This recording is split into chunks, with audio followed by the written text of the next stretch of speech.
Sister रात की shift का राउंड ले रही थी। राउंड लेते लेते वो रूम नंबर 11 के पास आके पहुंच गई। सिस्टर ने धीरे से दरवाजा खोला। अंदर बेड पे 27 साल की एक खूबसूरत सी लड़की दीवार को एकटक देख धीमी आवाज में कुछ फुसफुसा रही थी। उसे देख सिस्टर को थोड़ा अजीब लग रहा था। कमरे के अंदर जाने के लिए उसके पैर जैसे मना कर रहे थे। उस मेंटल हॉस्पिटल में ऐसे कई सारे अजीब पेशेंट्स थे और मानसिक बीमारी वाले पेशेंट्स का ऐसे बर्ताव करना काफी आम बात है। और वो एक सिस्टर थी तो उसके लिए तो ये रोज का ही काम था। लेकिन उस सिस्टर का उस मेंटल हॉस्पिटल में आज पहला दिन था। रात का सन्नाटा और अचानक से आती हवा के कारण होने वाली दस्तक उस खौफनाक मंजर में और भी डर पैदा कर रही थी। अंदर जाऊं या नहीं, इस गहरी सोच में वो पड़ गई थी।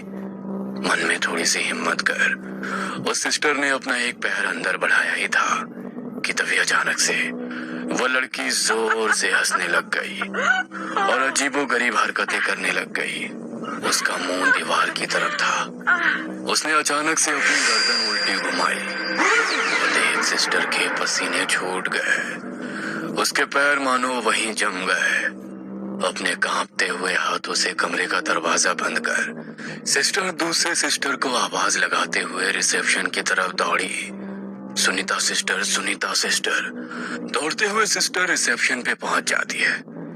रिसेप्शन पे एक सिस्टर किसी से फोन पे बात कर रही थी। आंटी जी, आप बिल्कुल चिंता मत कीजिए, वो बिल्कुल ठीक है। हम उसका अच्छी तरह से ख्याल रख रहे हैं।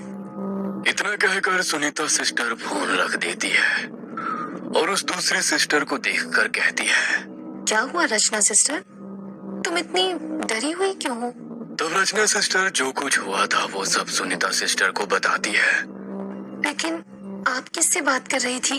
अरे वही रूम नंबर 11 में जो लड़की है ना, उसी की माँ का फोन था। बेचारी रोज रात को फोन करके उसके बारे में पूछती है। कुछ ही महीनों पहले उसे यहाँ भर्ती करके चले गए। तब रचना सिस्टर जिज्ञासा भरी नजरों से सुनीता सिस्टर को देख पूछती है, आखिर हुआ क्या है उसके साथ? उसकी ये हालत कैसे हो गई?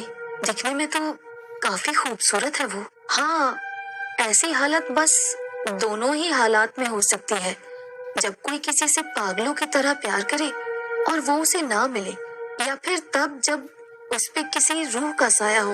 ये सुन रचना सिस्टर हैरान हो जाती है और कहती है, तो इसके साथ क्या हुआ? अफसोस दोनों। मतलब? तब सुनीता सिस्टर उसे नैना के बारे में बताने लग जाती है। नैना 27 साल की हो चुकी थी। वो इंजीनियरिंग के आखिरी साल में पढ़ रही थी।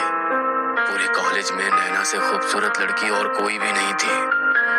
कॉलेज के सारे लड़के नैना के पीछे पागल थे, लेकिन नैना ने अपने सपनों के राजकुमार की एक अलग ही कहानी बनाई थी।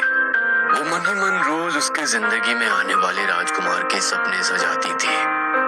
नैना और उसके सपनों की दुनिया असल जिंदगी से काफी अलग थी। नैना अक्सर खुद से ही बातें करती और कभी कभी जोर से हंसती। उसको देख उसकी माँ और पापा बहुत परेशान थे।